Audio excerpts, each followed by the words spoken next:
السلام علیکم ورحمۃ اللہ وبرکاتہ۔ درس قرآن.com کے ساتھیوں، آپ کا بھائی اسماعیل ریحان آپ سے ہم کلام ہے۔ آپ جانتے ہیں کہ ہم بڑے ناگفتہ حالات سے گزر رہے ہیں۔ مسلمان بے شمار پریشانیوں کا شکار ہیں، تکالیف ہیں، مصائب ہیں، مایوسی بھی کبھی کبھی ہونے لگتی ہے، اور ایسے میں لازمی طور پہ یہ خیال آتا ہے کہ ہماری اس پستی کی وجہ کیا ہے، ہماری اس تباہی کا سبب کیا ہے۔ اسباب تو بہت سے ہیں، لیکن اگر میں انہیں سمیٹ کے ان میں سے اہم ترین دو چیزوں کا ذکر کروں تو وہ ہے علم کی ناقدری، اہل علم کی ناقدری۔ مسلمانوں کی ترقی کا، مسلمانوں کے عروج کا، مسلمانوں کی بقا کا براہ راست تعلق ہے علم کے ساتھ، اور علم وہ جس کی اساس، جس کی بنیاد دین ہو۔ اس دین کی بنیاد پر آگے آپ سائنس سیکھیں، پڑھیں، پڑھائیں، طب سیکھیں، پڑھیں، پڑھائیں، اور دیگر فنون کے اندر مہارت حاصل کریں۔ علم کا کوئی بھی شعبہ، کوئی بھی لائن، کوئی بھی درجہ، کوئی بھی شاخ آپ حاصل کریں، مگر کنیکشن پیچھے دین کے ساتھ جڑا ہو، تو یہ علم معاشرے کی، ملک کی، اداروں کی انفرادی طور پر، اجتماعی طور پر ترقیات کا باعث بنتا ہے۔ اور اس کے برخلاف جہاں علم کا رابطہ دین سے کٹ جاتا ہے، اور جہاں پر علم وہ منہ زور بن جاتا ہے، علم بے لگام ہو جاتا ہے، تو وہاں پر تیزی تو آ جاتی ہے۔ ایک بظاہر ایسا لگتا ہے کہ زندگی کا پہیہ تیز ہو گیا ہے، مگر حقیقت میں وہ تیز نہیں ہوتا، وہ حقیقت میں تباہی کی جانب لے کے جا رہا ہوتا ہے۔ میں ایک چھوٹی سی مثال سے آپ کو یہ بات سمجھاتا ہوں کہ علم دین اور علم دنیا ہے تو دونوں ضروری، مگر ان دونوں کا طریقہ کار کیا ہے اور ان دونوں کا مقام کیا ہے۔ علم دین کی مثال ایسے ہے کہ جیسے آپ کے پاس آنکھیں ہوں اور آپ کے پاس پاؤں ہوں۔ انسان کے پاس آنکھیں ہوں تو وہ چلتا جائے گا، راستہ دیکھ لے گا، اور پیر ہوں تو وہ چلتا رہے گا۔ اگر اس کے ساتھ ہم کچھ اور چیزیں ایڈ کر لیں، ہم پاؤں کی جگہ ہم کوئی اچھی سواری تیار کر لیں، چاہے وہ گھوڑا گاڑی ہے، چاہے وہ بیل گاڑی ہے، اور چاہے وہ سائیکل ہے، موٹر سائیکل ہے، کار ہے، تو اسی کے لحاظ سے ہم اپنی منزل کی جانب آسانی سے اور کم وقت میں پہنچ جائیں گے۔ لیکن اگر انسان کی آنکھیں ہی نہ ہوں تو بتائیں پھر وہ کیا کرے گا؟ ایک اگر نابینا شخص بہترین گاڑی لے کے اس کو چلانے لگے، مثال کے طور پہ مرسڈیز میں بیٹھ کے اب اسے چلا رہا ہے، اس کو نظر نہیں آ رہا، تو رفتار تو بہت تیز وہ کر سکتا ہے، وہ 180 پر بھی، 240 پر بھی گاڑی لے کے جا سکتا ہے، مگر جتنی تیزی سے وہ گاڑی چلائے گا اتنی ہی تیزی سے اس کی ہلاکت کا امکان وہ زیادہ ہوگا۔ تو علم دین کی مثال ایسی ہے کہ جیسے آپ کو دی ہوئی فطری صلاحیتیں، جیسے اللہ نے آپ کو آنکھیں دے دی ہیں، تو آپ دیکھ تو سکتے ہیں، اور دیکھنے کے بعد آپ اگر آہستہ آہستہ پیدل بھی چلیں تو آپ پہنچ جائیں گے منزل پہ۔ اور عصری علوم کی، ٹیکنالوجی کی، سائنس کی مثال یہی ہے کہ آپ نے اس کے لیے بہتر سورسز آپ نے اختیار کر لی، بہتر ذرائع آپ نے اس میں ایڈ کر لیے۔ تو اگر علم دین نہ ہو اور علم دنیا ہو، بہت زیادہ ہو، جتنا زیادہ ہوگا علم دین کے بغیر وہ قوموں کی تباہی کا باعث بنے گا۔ آج یورپ میں، امریکہ میں، مغربی دنیا میں دنیاوی تعلیم بہت زیادہ ہے، اس لحاظ سے وہ صف اول میں ہیں، دنیا کے امام ہیں، لیکن اگر آپ ان کے اندرونی حالات کو بغور دیکھیں تو اخلاقی لحاظ سے، روحانی قحط کے لحاظ سے وہ بالکل تباہی کے آخری کونے پر کھڑے ہیں، اور ان میں سے بہت سے لوگوں کا اس کا احساس بھی ہے، اور جب وہ تلاش کرتے ہیں تو انہیں پھر راستہ واحد اسلام ہی نظر آتا ہے۔ تو خیر میں عرض یہ کر رہا تھا کہ اسلام وہ علم کا صحیح راستہ آپ کو بتاتا ہے، اسلام انسان کو علم کے ساتھ جوڑتا ہے، اور ہمارے دین کی ابتدا ہی پڑھنے سے لکھنے سے ہوئی ہے۔ پہلی وحی کیا تھی؟ اقرأ بسم ربک الذی خلق، پڑھیے اس رب کے نام کے ساتھ جس نے آپ کو پیدا کیا۔ خلق الانسان من علق، جس نے انسان کو جمے ہوئے خون سے پیدا کیا۔ اقرأ، دوبارہ اقرأ پڑھیے، اور ربک الاکرم، تمہارا رب بڑا کریم ہے۔ یہاں کریم کا لفظ اکرم کا لفظ ہے، بہت زیادہ کریم، بہت زیادہ مہربانی کرنے والا، بہت زیادہ ترقی دینے والا، بہت زیادہ نشو و نما کرنے والا، بہت زیادہ احسانات کرنے والا۔ یہ ساری چیزیں اللہ کی مہربانیوں کی مختلف شکلیں ساری وہ کریم اور اکرم کے اندر، جو کہ تفضیل کا صیغہ ہے، اس کے اندر سمٹ آتی ہیں۔ تو مطلب یہ کہ جب آپ پڑھیں گے اور اللہ کا نام لے کے پڑھیں گے تو پھر اللہ کا کرم، اللہ کا فضل آپ کے شامل حال ہوگا۔ اور آگے فرمایا کہ الذی علم بالقلم، کہ جس نے قلم کے ذریعے تعلیم دی۔ تو یہ مسلمانوں کی پہلے ہی دن سے یہ صفت تھی، یہ ان کی لائن بن گئی کہ انہوں نے پڑھنا ہے اور انہوں نے لکھنا ہے۔ وحی نازل ہوتی تھی، حضور نبی اکرم صلی اللہ علیہ وسلم پڑھتے تھے، اور صحابہ کرام میں سے جن کو لکھنا آتا تھا وہ لکھا کرتے تھے۔ اور آہستہ آہستہ تو پھر بہت جلد جب مدینہ منورہ میں اسلام معاشرہ صفہ کا وہ مدرسہ کھلا، پھر تو مدینہ کے اندر پڑھنے لکھنے والے تھے، قرآن پڑھنا آتا تھا تو اسے گویا کہ عربی ریڈنگ اس کو آتی تھی۔ جس کو ریڈنگ آتی ہے لکھنا بھی سیکھ لیتا ہے۔ اصل چیز تو حروف شناسی ہے کہ حروف تہجی کو آپ پہچانیں۔ تو اسلام سے پہلے تو چند لوگ گنے چنے ایسے ہوتے تھے جن کو خواندگی آتی تھی، جو کہ لکھنا پڑھنا جانتے تھے۔ اسلام کے بعد مسلم معاشرے کے اندر یہ ایشو، یہ شرح ایک دم بہت چلی گئی۔ ہم کہہ سکتے ہیں کہ مسلم معاشرے میں اکثریت وہ خواندہ ہوتی تھی، لکھنا پڑھنا جانتی تھی، کہ گنتی ممکن نہیں ہے۔ ایک ایک شہر کے اندر بڑے بڑے محدثین، بڑے بڑے علماء، بڑے بڑے فقہاء، بڑے بڑے ادباء، بڑے بڑے شعراء، بڑے بڑے طبیب، بڑے بڑے طبعیات کے ماہر، بڑے بڑے فلکیات کے ماہر، یوں سمجھیں کہ اہل علم کی محفلیں ہر جگہ سجی ہوئی تھیں، اور لوگ اپنے ذوق کے مطابق ان کے پاس جاتے تھے، ان سے اپنا ذوق پورا کرتے تھے، اپنی پیاس، علم کی پیاس بجھاتے تھے۔ یہ سلسلہ چلتا رہا، اور اس زمانے کے اندر جو علوم کی خدمت ہوئی ہے، دینی علوم کی خدمت کو اگر آپ دیکھ لیں تو وہ ایک کمال کا کام ہے جس کی اس زمانے کے اندر ممکن نہیں ہے۔ یہ جو کتابیں آپ کو سامنے اسکرین پہ نظر آ رہی ہیں، یہ تاریخ ابن خلدون ہے، یہ انصاب الاشراف ہے، یہ البدایہ والنہایہ ہے، تاریخ طبری ہے۔ نیچے آپ دیکھیں تاریخ الاسلام ذہبی ہے، کچھ حصہ آپ کو نظر آ رہا ہوگا، تقریباً 40 جلدوں کے اندر یہ ایک کتاب ہے تاریخ پر۔ اور اس طرح یہ المنتظم ہے، ابن جوزی کی لکھی ہوئی، تقریباً 20 جلدوں میں ہے۔ اوپر آپ دیکھیں یہ سیر و اعلام النبلاء نظر آ رہی ہے، تقریباً یہ 30 جلدوں میں حافظ ذہبی رحمہ اللہ کی ہے، جس میں صرف شخصیات کے حالات بیان کیے گئے ہیں۔ یہ اس طرح کی تاریخ نہیں ہے، بلکہ اس میں ہر دور کے مشہور لوگوں کے حالات بیان کیے گئے ہیں۔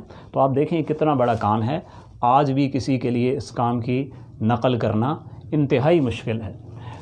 صحیح بخاری ہے، صحیح ابن حبان ہے، صحاح ستہ ہیں، صحاح ستہ کے علاوہ کتنی مسانید ہیں، معاجم ہیں۔ اسلامی علوم کا ہر شعبہ وہ ایک مستقل کتب خانہ رکھتا ہے۔ اور اگر آپ فنون میں آ جائیں طب میں آ جائیں، فلکیات میں آ جائیں، طبعیات میں آ جائیں، حیاتیات میں آ جائیں، تو ان پر بھی مسلمان حکماء نے، مسلمان دانشوروں نے، مسلمان کیمیا دانوں نے، مسلمان اطباء نے اتنا کام کیا اور اتنا بے مثال کام کیا کہ اس کے بعد جتنی بھی دنیا میں ترقی ہوئی ہے وہ سب اس کی بنیاد پر آگے بڑھی ہے۔ آپ کو ایک چھوٹی سی میں مثال آپ کو بتاؤں کہ مسلمانوں کے ہاں علم کا اور اہل علم کا ذوق، ان کو جذبہ، اہل علم کی قدردانی کا اور علم کی قدردانی کا جذبہ کیا تھا۔ سلطان صلاح الدین ایوبی کے زمانے کی بات بتا رہا ہوں، اور یہ وہ زمانہ تھا کہ جو کہ ایک لحاظ سے مسلمانوں کا دور زوال کہلاتا ہے، یعنی خلافت عباسیہ بالکل کمزور ہو چکی تھی اور صلیبیوں نے بیت المقدس پہ قبضہ کیا ہوا تھا۔ ایسے حالات کا میں آپ کو بتا رہا ہوں اس زمانے کی بات کہ سلطان صلاح الدین ایوبی نے ایک قلعے پر قبضہ کیا، مسلمانوں کا قلعہ تھا، اور وہ قلعہ دار جو تھا وہ سلطان کا مخالف تھا، تو اس سے مخالفت ہوئی اور بات بڑھی، اور سلطان کو آگے عیسائیوں کے ساتھ مقابلے کے لیے ضرورت تھی کہ ان قلعوں کو اپنے قبضے میں لیں۔ تو اس ایک قلعے پہ جو سلطان صلاح الدین ایوبی نے قبضہ کیا تو اس کا کتب خانہ کافی مشہور تھا، تو وہ کتب خانہ سلطان نے وہ لے لیا، اور اپنے دربار کے جو سب سے بڑے عالم تھے، سلطان کے وزیر بھی تھے، ان کا نام تھا قاضی فاضل، اور سلطان صلاح الدین ایوبی کی کامیابیوں میں قاضی فاضل کا بہت بڑا ہاتھ تھا۔ تو قاضی فاضل کو وہ کتب خانہ دیا، تو مورخین سلطان صلاح الدین ایوبی کے جو سوانح نگار ہیں وہ لکھتے ہیں کہ اس کتب خانے میں 10,40,000 کتابیں تھیں۔ 10,40,000 کتابیں، مخطوطات سارے کے سارے، اس زمانے میں پریس تو تھا نہیں، ہر کتاب ہاتھ سے لکھی گئی ہوتی تھی۔ یہ اتنی بڑی تعداد ہے کہ میرے خیال میں پاکستان میں کوئی کتب خانہ ایسا نہیں کہ جس کے اندر اتنی تعداد میں کوئی مطبوعہ کتابیں بھی ہوں۔ یہ ایک کتب خانے کی بات ہے۔ بڑے شہروں کے اندر بغداد میں کتنی کتابیں ہوں گی، سمرقند اور بخارا میں کتنی کتابیں ہوں گی، قاہرہ میں کتنی کتابیں ہوں گی، دمشق میں کتنے بڑے بڑے کتب خانے ہوں گے، اللہ جانتا ہے۔ اور یہ ہمارا سرمایہ، یہ ہم نے خود اپنے ہاتھوں سے کھویا۔ ہم لگ گئے دنیا داری میں، ہم لگ گئے عیاشیوں میں، ہم لگ گئے آپس کے جھگڑوں میں، تو مغرب ہم پہ غالب آ گیا، اور ہمارا سرمایہ اٹھا کر مخطوطات اس نے زیادہ تر جو بھی اسے مل سکے، حتیٰ کہ جو مخطوطات گھروں میں بھی لوگوں کے تھے وہ بھی انہوں نے یا تو خرید لیے یا چھین لیے، اور یہ سارا سرمایہ یورپ میں، امریکہ میں، آسٹریلیا میں یہ وہاں منتقل ہو گیا۔ ہمارے ایک بڑے قابل رہنما تھے، دانشور تھے، ادیب اور نامور طبیب، جناب حکیم محمد سعید شہید، 9 جنوری 1920 کو پیدا ہوئے دہلی میں، 1947 میں ہجرت کر کے آگے کراچی، یہاں ہمدرد وقف پاکستان کی بنیاد رکھی، بہت بڑا ایک عالمی ادارہ بن گیا وہ، اور اسی ادارے کی خدمت کرتے کرتے، علم کی خدمت کرتے ہوئے اور طب کی خدمت کرتے ہوئے، انسانیت کی خدمت کرتے ہوئے، 18 اکتوبر 1998 کو اپنے مطب کے جو ہمدرد دواخانہ ایم اے جناح روڈ پر ہے، اس کے گیٹ پر سفاق قاتلوں کے ہاتھوں شہید ہو گئے۔ انہیں کتابوں کا عشق تھا، جنون تھا کتابوں کا، اور اس کے لیے وہ دنیا کے جس ملک میں بھی جاتے وہاں سے کتابیں خریدتے بھی تھے، اور جو کتابیں خرید سے باہر ہوتی، یعنی کتب خانوں میں، قدیم کتب خانوں میں ہوتی، وہاں کتب خانوں میں جاتے تھے۔